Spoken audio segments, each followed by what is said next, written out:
The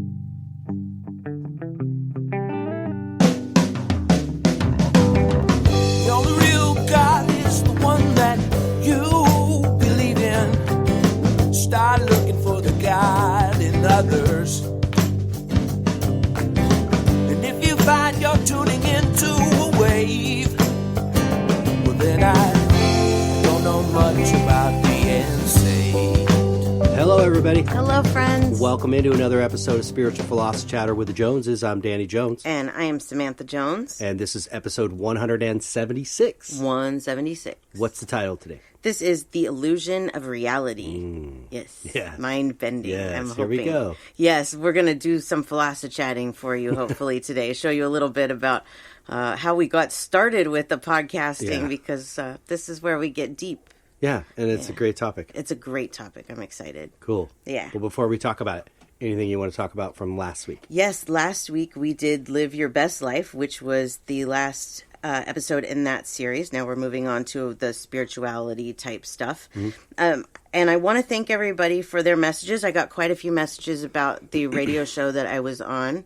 I'm glad you guys like that. They always tell me that they learned something new about me, which I love to do that because I always feel like I tell the same stories when I go on these shows, and I'm like, oh, okay, I got to find new ones. But they always ask me, all of them ask me, how did you find out about your animal abilities? Same story every time. So I'm glad that people don't get bored listening to them because guess what? There's another one coming.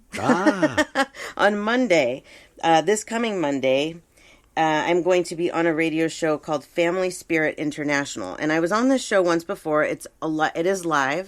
I'm not exactly sure how to find it live yet, but I will share it, the replay. And if I can find it live, I'll get the link for that for everybody so that they can listen to it. But I think this one's going to be based on animals, and it's Monday from 4 to 6 Pacific Standard Time, but I think I'm going to do the 5 to 6 o'clock, like they do an hour and an hour. So I think I'm doing the last hour. So it'd be 5 to 6 on Monday, Pacific Standard Time. Cool. For that. Very cool. So yay. Good for you. Thank you. And then we got a message. Actually, this was put under where I ask if anybody has questions for us to answer at the beginning of the show. Mm-hmm. And Laura had asked a question for this week. And she had also brought up something that I had forgot about. The question that she asked, I just wanted to say, Laura, we're going to get to it. She wants to talk about healing your inner teenager. And I think that we might need to do a whole episode on healing your inner child. So I might just, that's why I'm not going to answer it. We're not going to answer it this week. Mm-hmm. But the other thing that she asked was about the safety deposit box that I had sent away for. And I totally forgot that I told that story on the show. Yep. So there is an ending to the story. Yeah. Not the ending that anybody, including the psychic, was expecting. Yeah. I think I get my hopes set high, my expectations, because I see how the universe works and I see how it leads you to certain things. And I thought this was the answer. I thought this was going to be the magical envelope that I was going to open that was going to say, yes, this man is your father, even though I already know that he is. Right. I was just expecting there to be a letter in there from my mom, like a gushy letter, like, I love you, and that. Right. Because it said on the inventory that there was a letter to Justin and a letter to me. Mm-hmm. Okay, so I got the contents of the box before we went to the Sequoias. It was right before my sister got here because I thought about waiting for her to open it, but I was like, no, I can't wait. So I opened it, and all it was her will and trust that wasn't even valid when she died. It was from years before when my grandfather, who didn't have Alzheimer's at that time, was the executor. And I actually became the executor. So that's how old those were. They were years old. So it had been updated. It had been updated since then, but she hadn't replaced what was in the safety deposit box. Right. The other thing that was on the inventory besides the letters was said to be coins, but it ended up being dollar bills. I can't even remember what year. I want to say 1912 or something like that. Yeah. It's for their mint condition from a long time ago. So come to find out that this letter to Samantha and Justin was actually just the dollar bill in an envelope. Yeah. There was no letter. There was no... Yeah. But you know what? You made a very good point. Because for a little while I was like, you've got to be kidding me. Yeah. My mom was not the type to do that. I was just thinking this as you were telling it and I'm recollecting on that. And I was thinking to myself, you have a different relationship with your mom now. Yes. From the other side, where she's trying to repair a lot of things that maybe she did do wrong. I think you were tending to look at what the contents would be as if they were just put in there by her. Yes. Not by Linda when she was alive. Right. And she wasn't like that. No. So No. this was the secret that she would keep, for Yes. herself as far as she knew. Yeah. But not realizing that once she passed, that she would help you find the truth. Yeah. You know. Yeah, I wonder if she was still alive, I may never have found out. Yeah. Which, would suck because then I don't have Amanda. So, Yeah. yeah. But I wanted to share that, so it was very anticlimactic, and that's probably why I forgot all about it. It just didn't quite go the way I had hoped. But at least I have it, and now I know.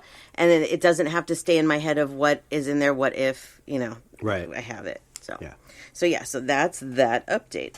And then every week we answer 2 questions. So let's get them for you. The first one is from Sunshine. She says, when I'm trying to talk to my pet, how do I know if he can hear me? If he can hear me, is he just being stubborn and not listening, or am I just not there yet? My boyfriend and I have been trying with tips from the Talking with Pets episode. So I think one of the most important things, there's actually two things. That is the mindset of both you and the animal. You have to be perfectly calm. This is not something that I realized at the beginning of this. I just more and more started feeling like, wow, the more relaxed I am, the more that I release my shoulders and take a deep breath before I try and communicate with them, the better they hear me. So I always try and do that. If I'm in my head and I'm trying to say something to one of them and they're not getting it, I know it's because I'm not in that spot and I have to relax. There's almost like a click. At least for me, I don't know how to explain it, but it's like I can feel when I'm connected and when I'm not. From their point of view, if they are in a moment of, they're barking or there's another dog and they're freaking out over it or in some kind of high state of panic or something, they might not hear you because they're tuning it out. Right. Or they might hear you and like a child, they just don't care. Because it's not like if I were to tell a child to stop talking and then I were to tell a dog to stop barking, I might get the same kind of response. They might stop for a second and go back to it, or they might not stop at all and look at me like, what do you mind your business, or whatever. It just depends on the animal themselves. Yeah. So those are I think the 2 most important things is making sure that both you and the animal are in the frame of mind to receive this information. So probably, I don't know when you're doing this stuff, but if you're doing it during high stress times, try doing it not. One of the ways that I started really working with Zuma when I first was working on my animal abilities was taking him out to go to the bathroom and showing him what I wanted from him. And I remember there was one time that I was outside with him and I was trying to show him in my head, and he was not listening. And then, you remember this? And then all of a sudden I just took a deep breath and I connected to him, and he peed right there. And you saw it. You saw the connection happen. It was just, and then I realized that's it. That's what has to happen. They are similar to kids, like you were saying. And I've done this with him before where I've taken him out, done the same thing. I'm telling him, I'm showing him, telling him, I'm showing him. So when I say I'm telling him, I actually say, Zuma, go potty. And then I say it in my head with a snapshot of him going potty. Yes. And there's been a couple times where I felt like, this isn't working. And I almost give up. Yeah. And then it's like a little game for him of kind of like a kid. I know what I've been told, but I'm going to do it when I'm ready. Yeah. So I almost give up, come on, let's go. Yeah. And then he goes. Yeah. And I'm like, wow, he was listening. Yeah. He was listening. Yeah. So it could be, from one point or the other that you're just not connecting or the animal's not listening, but it is all a trial and error type of thing of what works for you with your animals. Some animals are more stubborn. Sabbath is very, very stubborn. Yeah. There's few things that I can get him to do, especially if he doesn't want to.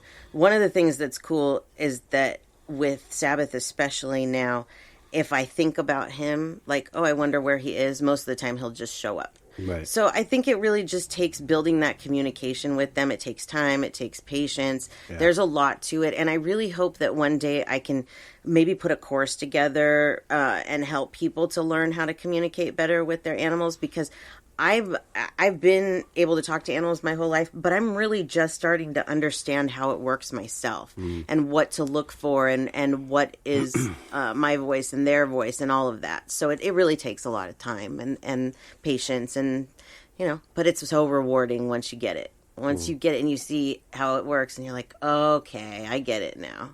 I understand. Pretty incredible. So, but and I think that you said it in there, you're just trying to communicate with them. Don't try and hear back yet. Just put your effort into them hearing you. Yeah, I don't hear. Yeah, I think you do occasionally, not but yeah. often. I shouldn't say I don't ever. Not often, but Yeah. occasionally I do. Yeah. So I hope that answers your question, Sunshine. Thanks, And Sunshine. then the other question is from Patricia, and this is a cute one. She says, "Do you ever get completely overwhelmed and have to take a long vacation, not just a couple of days?" And I thought that question was really cute because there's a couple of different ways that I can answer this, but the short answer of it is no. Right. Like the last time that we took a vacation that was more than a couple of days was in 2017 when we got married in Florida. We are going to go to Hawaii here soon. Yay. But it's still not. We're just going for 4 days. It's all right. Yeah, it's fine. It's Hawaii, man. It's Hawaii. So, yeah, but there's a couple of reasons for me. One of them is because I have become such an introvert now with COVID and everything that it's harder to leave the house. We spend so much time here with the dogs that when I'm away from them, it's very different. So while I enjoy being away, it is stressful. As far as the work part of it goes, I'm very, very blessed in the way that I do not feel like I need a break from my job. If I'm having a bad day, yes. Right. But I haven't found myself once yet saying I need a week away from this job. That's how much I love it. I honestly think that I will probably miss it while we're away. And I might even, because I get up really early before everybody else is awake, I might even do some free readings while we're gone. If your work is rewarding in that sense, and it kind of brings you a connection, I think, to to the universe and the other side in general. So it can be uplifting. However, I know you do have a lot of pet readings and things like that aren't always uplifting, and sometimes they're sad, but yeah, but that comes with the territory. But it's funny that you just accidentally slipped up on the pet sits because I was going to say that before this job I did pet sitting for 20 years. Yep. And didn't get a day off really with the pet sitting. No, you didn't. Yeah, it was very hard. Yeah. So I honestly feel like every day is a day off. Yeah. So, that's a good way to look at it. Yeah, I wish that everybody could feel the same way, that they love their job as much as I do, because it really is a blessing when you can say that, I don't need a week vacation. I might need a day here and there to recoup, but yeah. So, and Zumi's snoring. Hey, he's in the studio again today for the second week in a row. Yeah. And Daddy called it that he was going to be snoring before. Yeah. So anyways, hope that answers your question there, Patricia, and thank you for the lighthearted, sweet question. Okay, and then let's do a reading before we get into all of this. Get into my pictures. So this was a message that came in from one of our listeners, Beatrice, and this is heavy, and this is a reading. This is going to be a medium reading, so we're going to be talking to a spirit who just very recently passed. So I don't know how this is going to go yet, because sometimes they're not as easy to communicate with. Right. Everybody's different. So we're going to find out. But let me read to you some of what she said. She said, "Hello, my sweet friend. It has been a while, but I have not missed a podcast. You guys keep getting better, and I am so proud of your show. I have a sad story to share and also would love some advice. This past Sunday, my cousin Roberto passed away at the age of 49. He died in his sleep and was found by his oldest son, Danny, who turns 13 years old today. Robert, as we called him, is my mom's sister's son. He was a single dad to Danny and to Nico, age 11.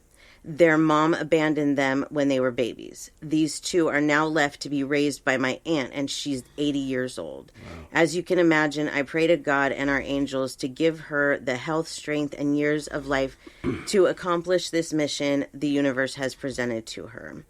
I want to eventually try to hear from Robert. I fear that his concern for his boys and my mom will not allow that to happen. So I said, let's see. Let's just see what we can get, because it's not been a week yet. Right. Let me explain a little bit about this part of how this works. When we pass away, we all have the individual freedom of deciding how this is going to go.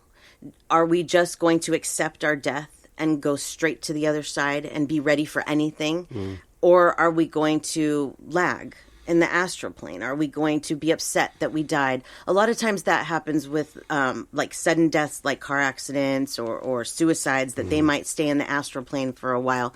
But when you pass of a heart attack, in your sleep especially, you have the knowledge that you're going to die, that this is the end before it actually happens. So he did have that decision. And I didn't realize this when my mom died either, but she made that decision as well. You're at a point where in your life where you can go back or you can move on. But she found that she could help more from the other side. So a lot of times this is how the things work. Okay. Right. We don't really know. So I'm going to get into this and see where it goes. But, I feel like so far I can communicate with him. Okay. I already feel him. I do try to respect these types of situations, but if a family member comes to me in this kind of thing, I'll go in and see what I can get. You know, it's up to each individual spirit. Are you ready or not? Right. And if they're not ready, then I will get like messages or things from my guides that might give us some info. Right. So let me connect to him and see what I can tell you about this. Man, this is tough. Do you have a picture of it? Yeah. I feel like seriousness. So, yeah. So it is choppy. It isn't as flowy as I would like it to be, but I think we can get some things here. He tells me that if somebody would have told him in a human way, the night before he passed, that he was going to pass, he would have said no. He would have said absolutely not. But like if somebody just, like if I would have said, hey, you're gonna pass, he would have said no. But once he was actually shown what was over there and what the difference was between here and there, he felt like he was ready to go. Now, you say he has 2 small children. This is the part of the story in most people's stories when they have a parent that is, absent or dies or whatever. Why does this happen? And it's very hard for us to grasp, but in a lot of these situations, this is how the story's supposed to go. For whatever reason, this is prearranged. So that doesn't make this loss any better, but it maybe will help not just you, but other people to understand that this is a part of how the story goes for the boys, and it was supposed to go this way.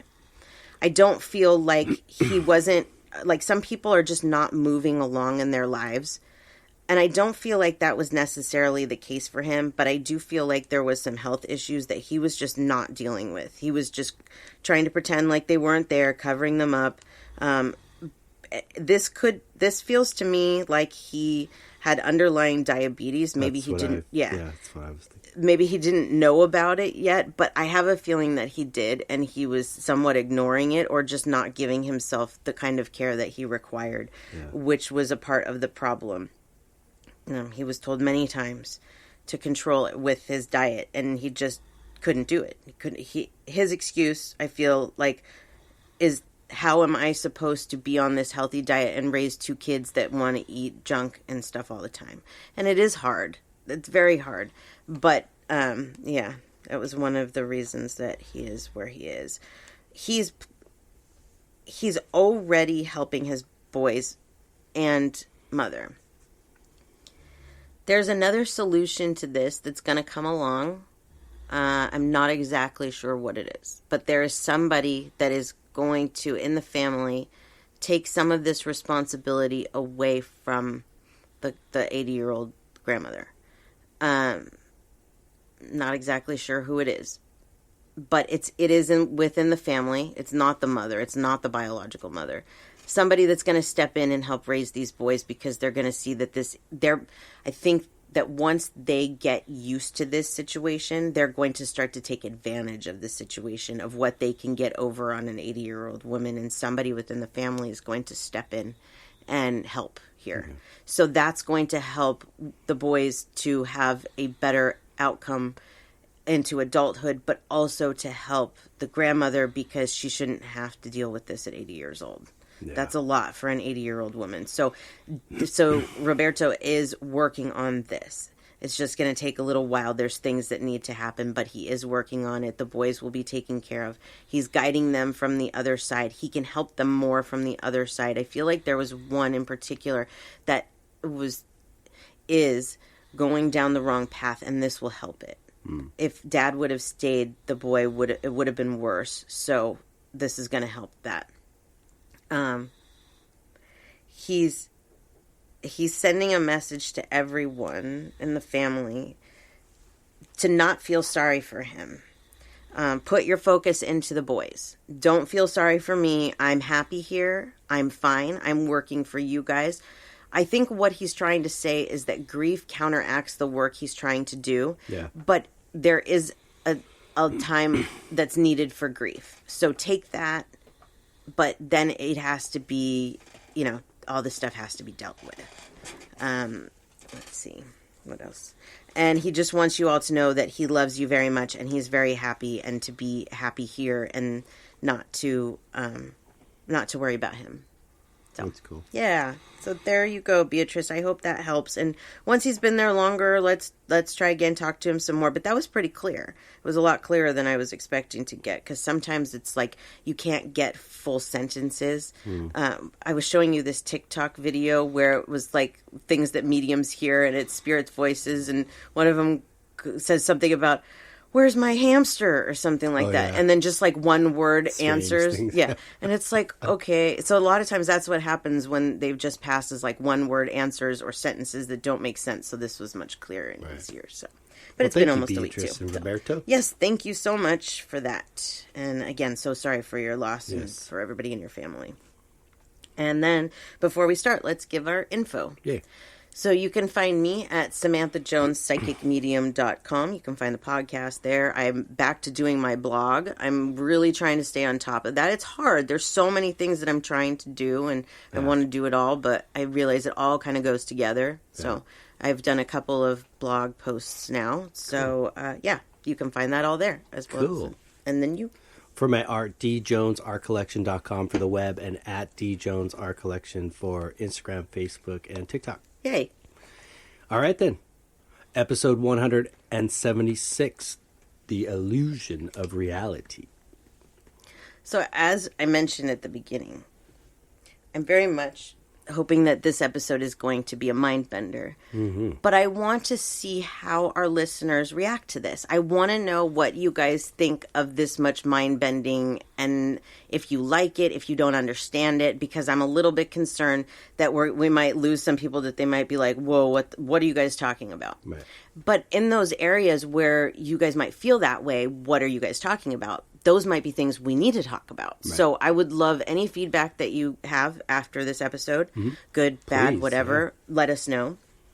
But first, so when I posted about this, I posted a quote. And the quote was that Einstein said, "Reality is merely an illusion, albeit a very persistent one." Mm-hmm. And Einstein, I love his quotes. He was very open about just saying what he felt and not worrying about what other people said. And I think that that's very accurate. Mm-hmm. But reality itself is defined as the world or the state of things as they actually exist, as opposed to how they are perceived.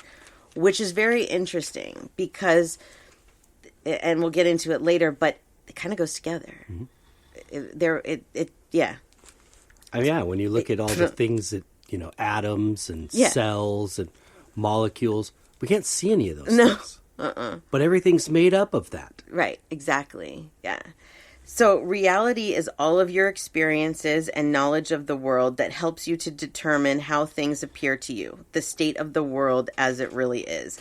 Something real is treated as fact, not as an illusion, not as fantasy, not as imaginary, or a feeling of intuition. So I asked our listeners how many of them had considered that maybe reality is just some kind of illusion. And 54% said that not only do they think about it, but they think about it a lot. That's awesome. Yes, and 27% said that, yes, they do think about it. 15% said no, and 4% said that they are not sure. There were a couple of comments under here. Let me get to those. Where are we? Well, maybe I don't have those. Thought I did. Well, I find those. One of the things that I wanted to say about this episode is that when we talk about illusion and reality, a lot of times that brings up the topic of quantum physics. This fits into the category of quantum physics, which is the study of matter and energy at the most fundamental levels. It explains how everything works. But I'm not smart enough to understand quantum physics myself. There, let alone talk about it. So we're just not going to go there. Okay. But let's talk a little bit about how this works, okay? Our five senses are what we use to perceive and understand our physical reality. But are those senses actually reliable? Yep. So I watched a few videos on this week, and I want to give everybody an example. So let's say that there's a bunch of people in this room, okay? And we're all like in a circle, and in the middle of the circle is a pillow, and this is a green pillow, right? And somebody says to you, what color is that pillow? And they go around the circle, and everybody says that pillow is green, except for one person. And that one person says, no, that pillow is pink, right? So, is that person wrong because they said it's pink? Well, let's talk about this a little bit more, okay? First of all, the color green that pillow might be different to each one of us because we all see things a little bit differently. I can tell you that I see colors differently now than I did before the spiritual awakening. So what might be a certain shade of green to me might not be the same shade of green to somebody else. Right. But we don't know that. Right. There's no way for us to know how that other person is seeing that shade of green. Right. Now, that person that said that the pillow is pink, let's just say they're colorblind. Right. And they don't know that pillow is green. Are they wrong? Some people don't see certain colors. Exactly. So that person is neither wrong nor they're both wrong and right. Because the pillow itself, as it sits in reality, is green, but to them it's pink. Right. So this just gives us a little bit of an idea of how our minds can work and how our perception can be different, and we can all be somewhat level of correct. Right. And how reality isn't always reality because it's how you perceive reality. Among the senses, sight is the most powerful and reliable source of information. The things we see can be very deceiving, though. To us, it looks like the sun and planets revolve around the earth, while in reality, the sun is stationary and the center, and the earth revolves around the sun. Our experiences of the world around us and within ourselves is in a way controlled hallucinations. Okay, they happen because our living bodies are working on different processes. Our brain does its best to piece together our experiences and memories. This forms assumptions about the world, but these assumptions are based on misleading criteria. Right.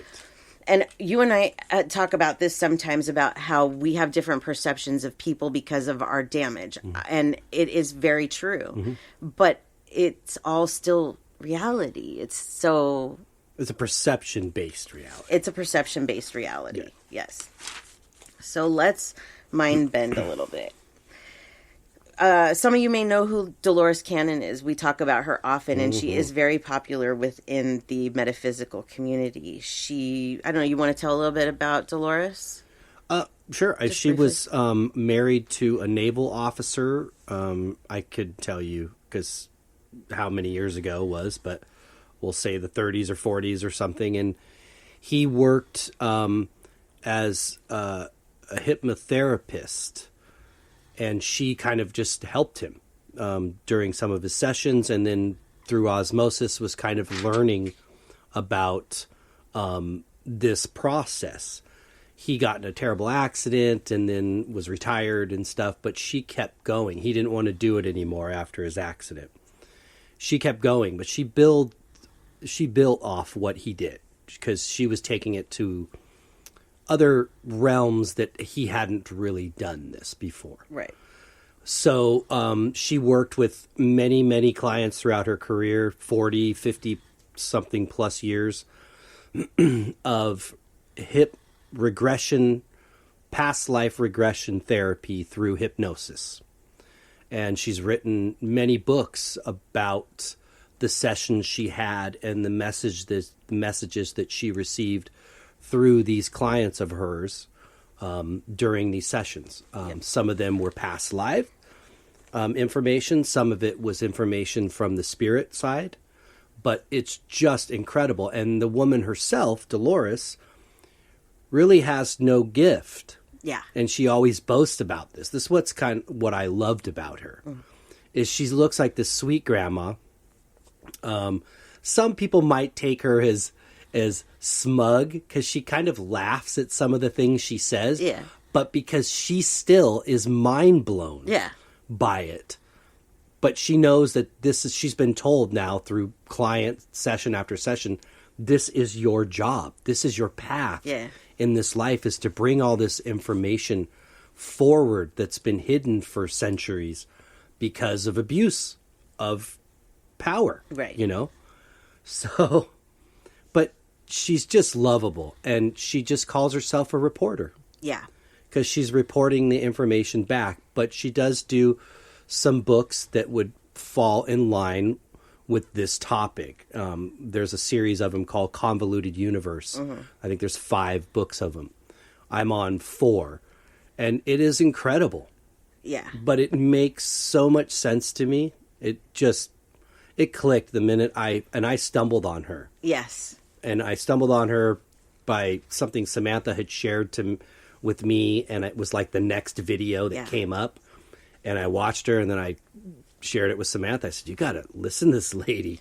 That was at the beginning of the spiritual awakening. It was, too. And then we had some sessions with Samantha and just me and her channeling her mom. And I did a lot of Q&A, if you will, with her mom about what I was reading. I'm like, I don't want to go down some rabbit hole, somebody that's going to take me, it's like a joyride. Right. I was like, is this lady full of crap? Yeah. And they were like, no. Yeah, for the most part, she's very accurate, is what my mother has said. Of course, there are things that might have been a little mistranslated, maybe a tad exaggerated in some areas. We don't know for sure, but most of this information is correct. Yeah. Which, if you look into this, it'll blow your mind, because she talks about some crazy things. So what I did is I posted a video in the discussion group, as well as on my own personal Facebook page. And I asked people, what do you think about this video? And the video basically said that we live in, it's a simulation. We live in a simulation, and nothing is real. The building that was being taken place in, she said this place was not real until you collectively decided you were coming here tonight. This is hard to wrap my head around still. This is probably one of the things that she says that I do have a hard time with. Right. Because I look at that as like, oh, that means like right now this house exists, we're in it, but when we leave it, it doesn't really exist. That's hard to fathom. It's mind-boggling. It is. It's mind-boggling. So she talks about that in the video. She talks about how it is like a simulation and like a play. She specifically says like a play. Like we are all a character in this play. And then when we get back to the other side, we talk about the play. So I asked... and real quick on just to piggyback on that. In her book, Between Death and Life, or 5 Lives Remembered, I don't know which one, they talk about the other side. And when we first transition to the other side, that there is no need for homes and furniture and all this stuff. But if you wish to create that with your mind to make you feel better for a moment, Yeah. you can do it.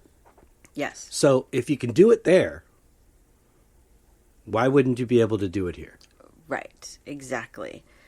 So let's talk about the simulation theory and all of that for a little while, just to explain where this is coming from, because this is a big part of how reality could be an illusion. Now, I'm not saying that any of this is not fact. Okay. This is stuff that we've gotten from Dolores, or we've felt like that has come from my mom. We're still learning and trying to piece things together. So you have to take what you feel, what resonates for you, and do with it what you will. Right. But we're definitely not saying that any of this is fact.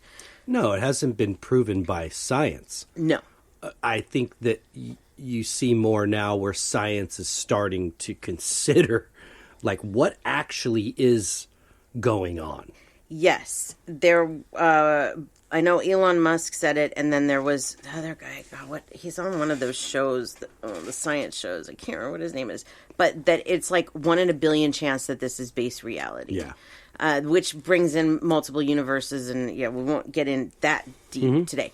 But let's talk a little bit about simulation and how life could possibly, reality not be what it looks like.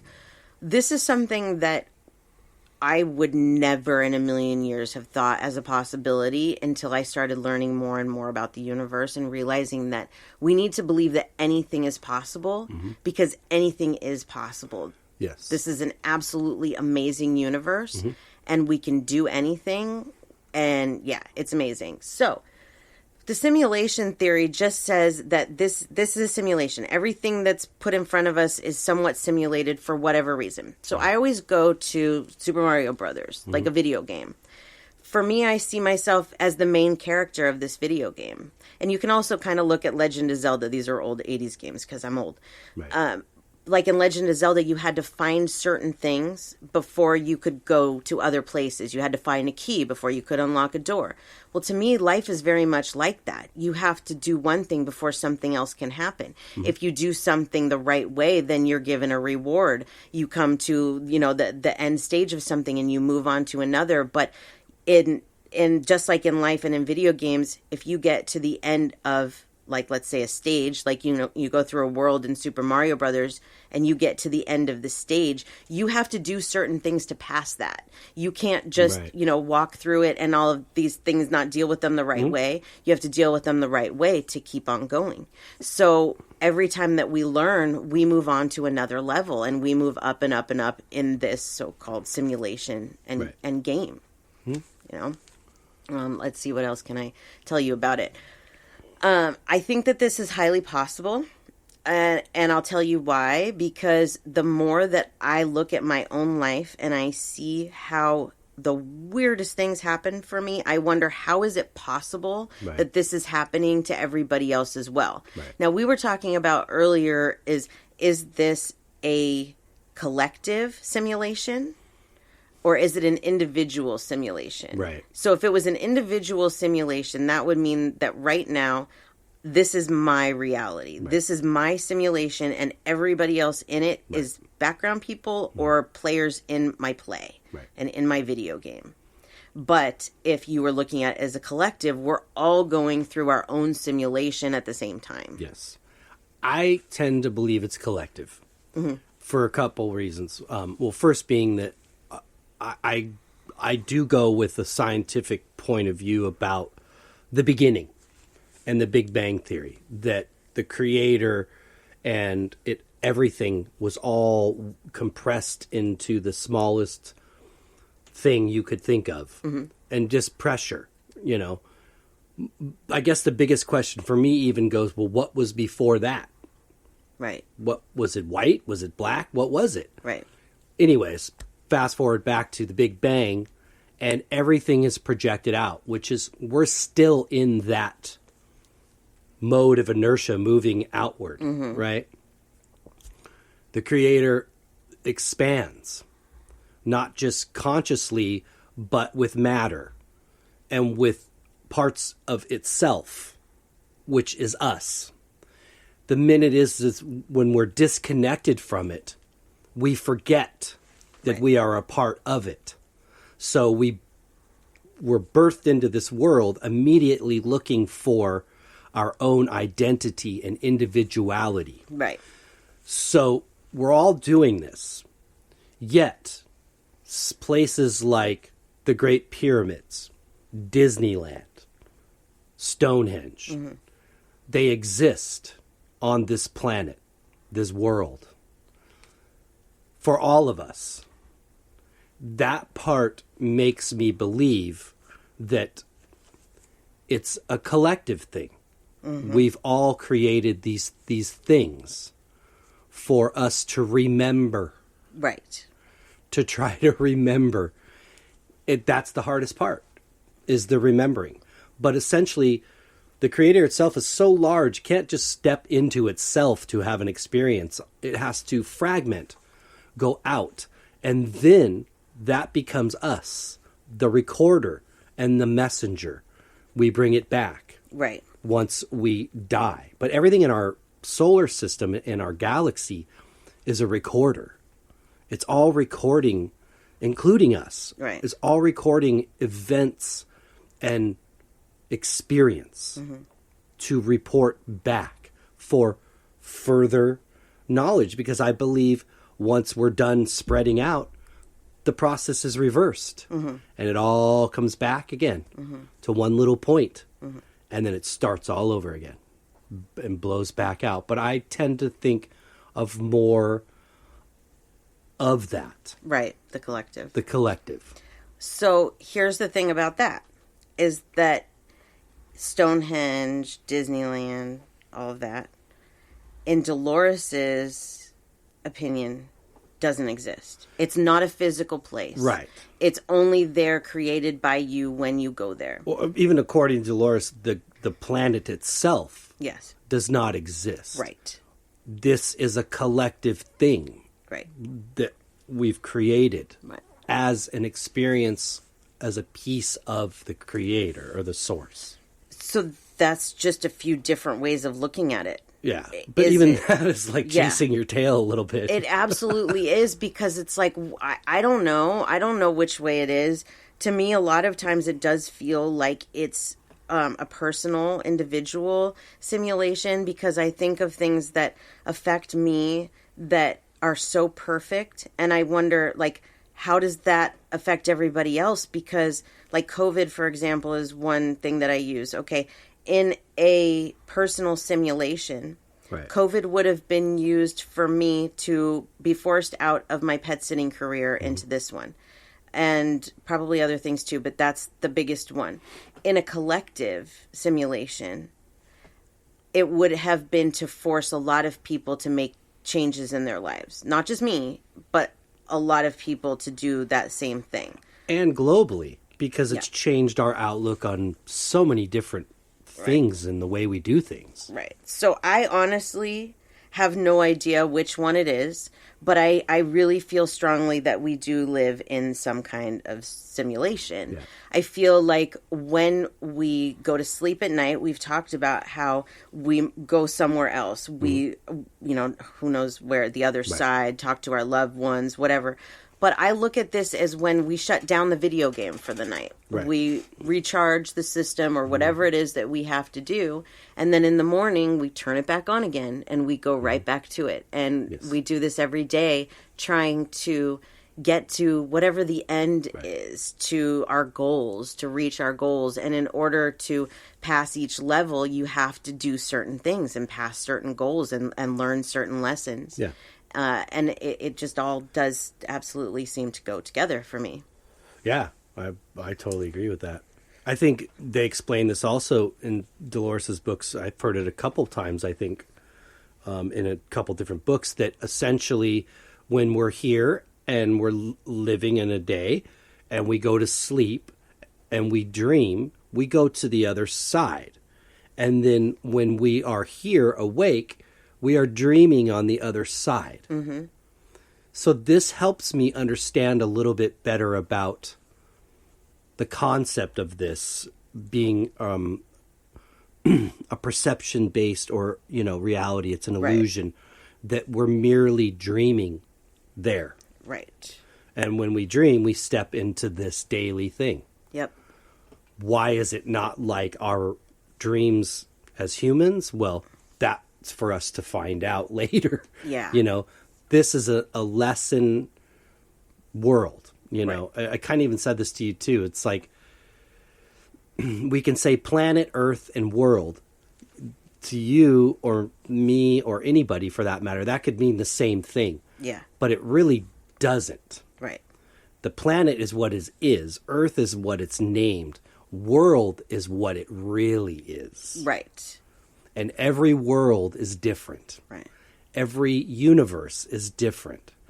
There's different laws for different lessons. Right. Do they really exist because of that?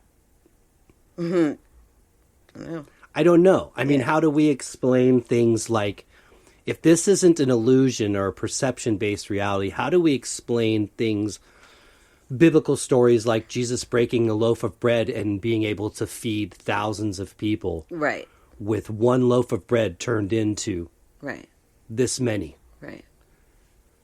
Well, before there was anybody here and humans came here, there was no buildings, there was no, you know, Yeah.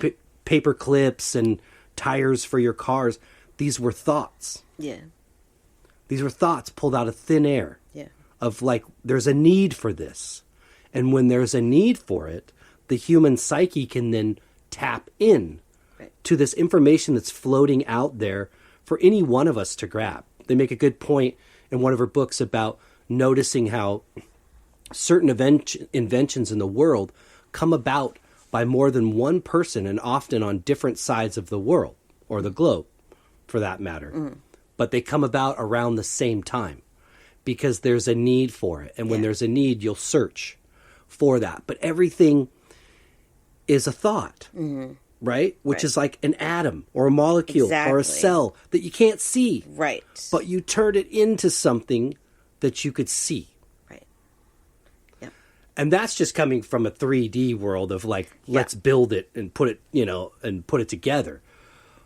But I'm trying to more focus on the example of the thought. Right. The thought is what created it. Yeah. Before you could build it, you had to think it. Well, yeah, and if you go by what Dolores says, that's all you have to do is think it, and it's there.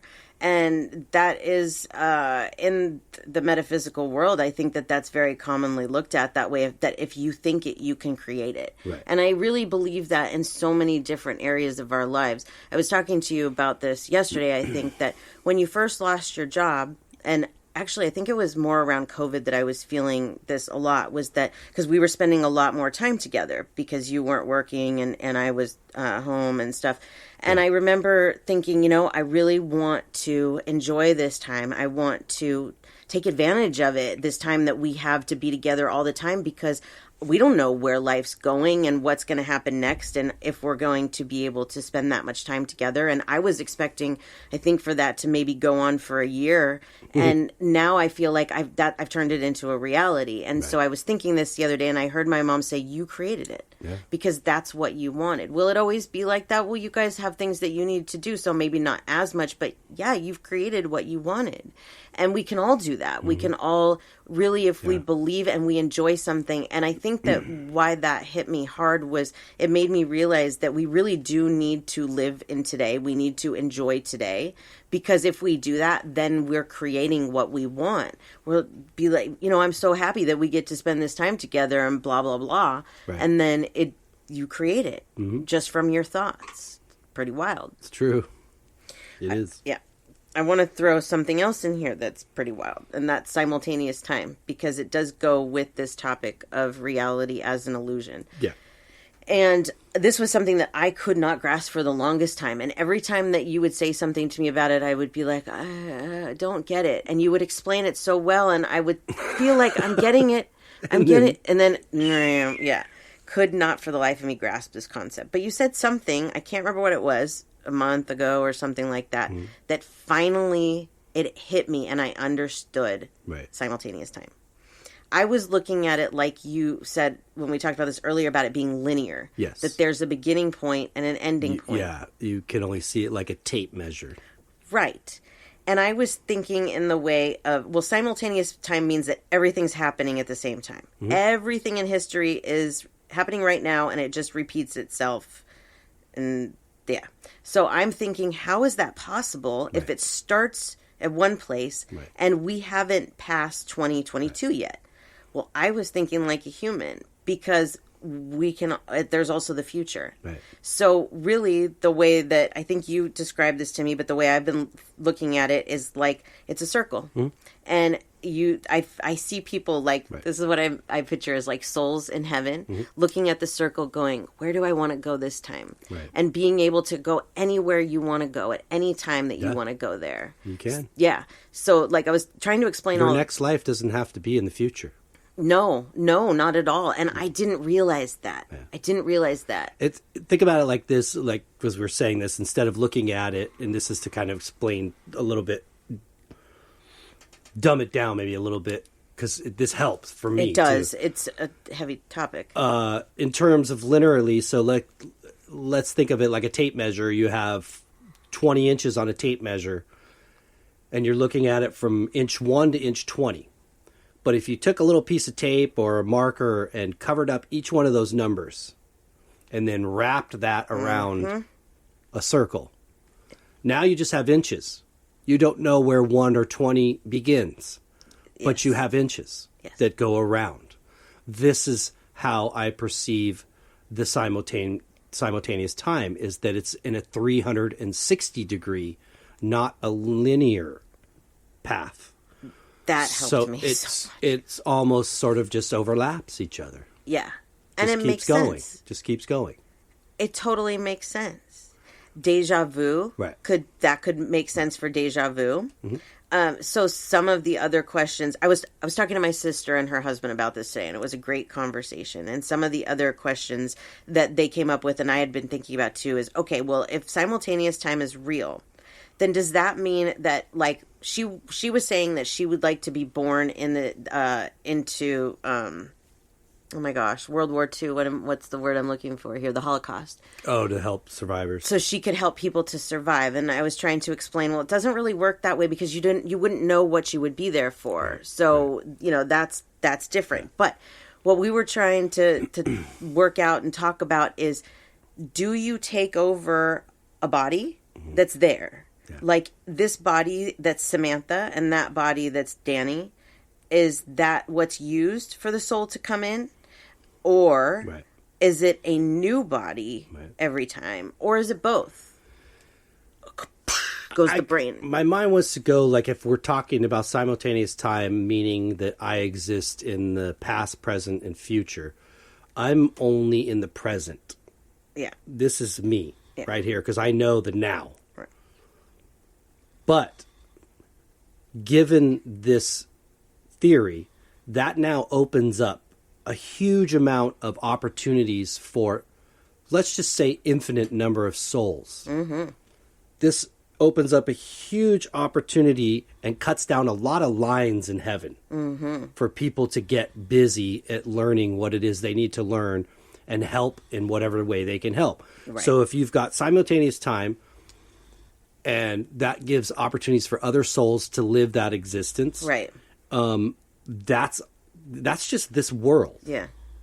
What about other worlds and all the living creatures that exist on these worlds? What was that? How many ants are per human? Oh, I think it's like 250 million ants per person. 250 million ants per person. Something like that. It was wild. Per person on just this globe. Yeah. So think about that in the terms of what we think is an infinite universe. I don't think it's infinite yet. It's growing. Yeah. But who knows if it'll ever reach that, but infinity. But when I look at that, I'm looking at all these things. Yeah. And possibilities and going, so nobody's bored. There's so much to do and learn. It brought me back to a story about Amanda's desire for to live as somebody helping, in World War II and the Holocaust victims. And there was a story in one of Dolores's books about a lady that was in World War II, and there was chaos going on in the streets, and German soldiers were killing and not just the soldiers, but they were going after the women and the children, and they were raping the women and killing the children. And she was trying to save some of them and trying to keep, and this is like a, wartime ethics is like they don't really mess with the Red Cross or the doctors. But for some reason, she said the frenzy got so worked up that she kind of went and hid in a building, and some soldiers came in there, found her, pulled her out, and decided to go ahead and attack her also. And I think they ended up killing her. One of the soldiers that in her past life regression that was one of her attackers in the situation came back as her father in the next life to protect her because he was part of the reason she died. Makes sense. Yeah. So that was like incredible to me. Right. You know what I mean? So you don't really know what your plan will be until you get there and decide with all the other people, what it is that's going to be the next plan. Yep. So as much as we would love to go there, I've thought that too. I'd love to go, be in the 50s and in the future. I'd even like to be in ancient Egypt. For all I know, I've done it. Yeah, exactly. You have no clue, and you would have no clue. Right. And that's the way it's supposed to be. I do feel like there's certain things about this world I'm connected to, which tends me to believe that I have done a lot of these things. Sure, yeah. Mm-hmm. And I don't remember them per se, but I feel an extreme connection to certain things. I do too, yeah. Yeah. So before we finish up this episode, because we only have a couple more minutes, I wanted to say something about how reality is about perception, and that this is kind of a good way of showing it and why I did it with the Dolores Cannon video. I wanted to see how the average person that had never heard of Dolores Cannon wasn't on a spiritual journey, how they would feel about seeing a video like that. So I'm not going to give any names, but this is a relative of mine from my mother's side who's very religious, lives in Arkansas, very conservative. And this is what she had to say about the video. She said, I'm not really feeling this, little lady. The building they are all in is real and was there before they arrived and will still be there when they leave unless someone tears it down. Buildings don't just appear or disappear because we believe we are energy and can literally will it to. Sounds a bit like the Matrix fantasy in contention with worldly reality. And I really appreciate this response because this shows us that we all live in a different reality. Because I do not see things the way that she sees them, and she does not see things the way that I see them, but we both live in the same world. But we have two completely different realities. Take that with how you deal with people. That everybody's living in their own reality. You don't know what somebody's reality is. It might not be a happy reality. It might be a wonderful one. You don't know. But we need to take that into consideration in our relationships, that everyone has the right to their own feelings. This relative of mine has absolutely every right to feel the way that she does. I don't blame her. I felt the same way once upon a time. Now I question. I don't necessarily believe that. I don't know what I believe as far as this goes. Like simultaneous time, buy it. Right. The other stuff, not real sure. But I'm open to it. My mind's open to anything. You have to be. Because if we had on a live national or international broadcast on television of a UFO landing and walking out of the ship, you're still going to have millions of people that go, I wasn't there. I didn't see it with my own eyes. Happen, yeah. That's fake. Yeah. Just like the earth is flat. Yeah. Please. So, again, it's what are you perception. open to, and what it says. You said in there at the very beginning that the eyes are probably the thing we rely on the most is our eyes. But that is probably, in this situation, I don't know if it's the one you should rely on the most. I don't think so either. No. I think if you rely on your vision or your sight, it should be your intuitive vision. The eyes are very deceiving. They're very, very deceiving. Even like on the same plane, like they were talking about the planets and stuff. And my brother-in-law, he made a good point too, and this is quantum physics, but if somebody's bouncing a basketball, it's going to sound different from every place. It might sound like it's right next to you. Like there was one day that there was an air show going on in Camarillo, which is probably like 20 minutes from us. And it sounded like somebody was setting bombs off literally like right next to us. We did not know that this air show was going on. We were driving around going, where is this sound coming from? We went out to eat. It sounded like it was right there too. And that's miles away. Yeah. It's sound, vision, all of these things can be absolutely very deceiving. And so we have to look at other things here with other tools that we've been given.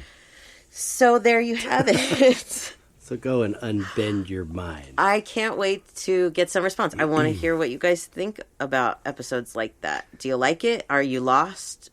Because I remember at the beginning of my spiritual journey that I tuned in to one of our friends that was on a radio show, and she was very much into something like this, but it was something I'd never heard of before, and I'm sitting there going, I really want to listen to this, but I have no clue what they're talking about at all. And I don't want it to be like that. I want to be able to make sure that our listeners can relate, and they understand, and they enjoy it. So that's why we need your feedback. It's magical. It is. It's a magical universe. I wish there was a way to fully prove it and explain it. Then it would be heaven. That's part of, that it would be heaven. You're right. Yeah. We'll know it all when we get there, and it'll be like, oh, man, that makes sense now. I agree. Yeah. Totally. Cool. Well, before we say goodbye, do you want to share your information one more time? Sure. You can find me at SamanthaJonesPsychicMedium.com. You can find us as a podcast there as well, or email us at spiritualjoneses@gmail.com. We love your messages. Yay. And you, sir? For my art, once again, djonesartcollection.com for the web, at djonesartcollection for Instagram, Facebook, and TikTok. Yay. I did want to answer one question that one of our listeners, Candace, I believe. No, it was Katie. Katie, sorry. Is that Katie, Monty's Katie? Yes. Okay, yeah. I did a tattoo piece to memorialize Katie's dog, Monty, very cute puppy. But she did ask a good question about my music, and I hadn't really been talking about that. We're still recording. It's kind of a different direction. It's mainly focused on trying to finish the songs and see what we can do with them. There's been a lot of personnel change over the years, which has made things. And then you have, 5 people that have lives and schedules and families and work and things like that. So it is slow going, but we still have been working on it.